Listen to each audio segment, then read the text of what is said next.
licensing be at the forefront of how to deal with copyright infringement than anything else. Because, like, imagine if I come up with something that's very mimetic. I put it out there, and people use this, like, say it's an art style for things, and create derivative works out of that.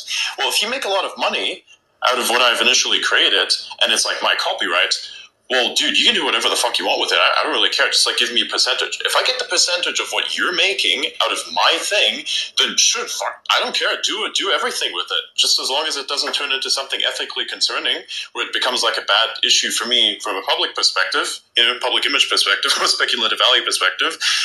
But if I get the money, that's fine.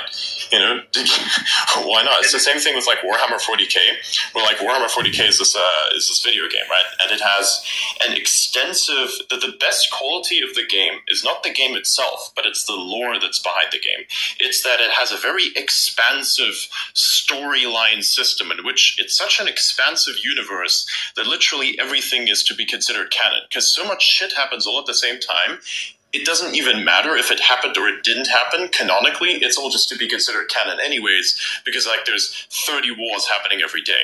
Like, nobody cares, right? But then somebody tried to create something out of this, and they wanted to create this movie that's called Astartes, right? Where you have, like, these space marines, which are these big hulking figures that, like, those mech suits running around just killing all the aliens, right? They wanted to make a movie out of that, which they actually did succeed in doing. Like, they created a nice shorts that was then, published in segments on YouTube.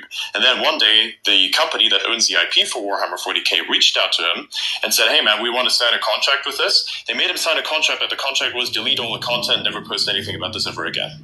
So they could have mainstreamed what Warhammer 40k was to an extent that we have never seen before, but they killed it because they're stupid as fuck. If we had licensing, then this guy could have just gone ahead and made billions, perhaps, off of, like, turning this into movies, and the company would have also profited, the company who owns the IP. So it's more so about licensing than it is about just enforcing copyright itself on the level of just don't use my shit, which I also think is kind of the problem with artists today, because if an artist creates something in their own style that is actually, something that hasn't existed before, then, if they don't profit off of that, that's where their problems actually are, because it takes away their work, in a sense, like their ability to contribute. So if you then say, hey, I have an AI thing, and I'm, like, using the results for media, then basically whatever gains I get from that because of my usage of this as media is then to be, like, a percentage of that is to be awarded to the person who owns the IP.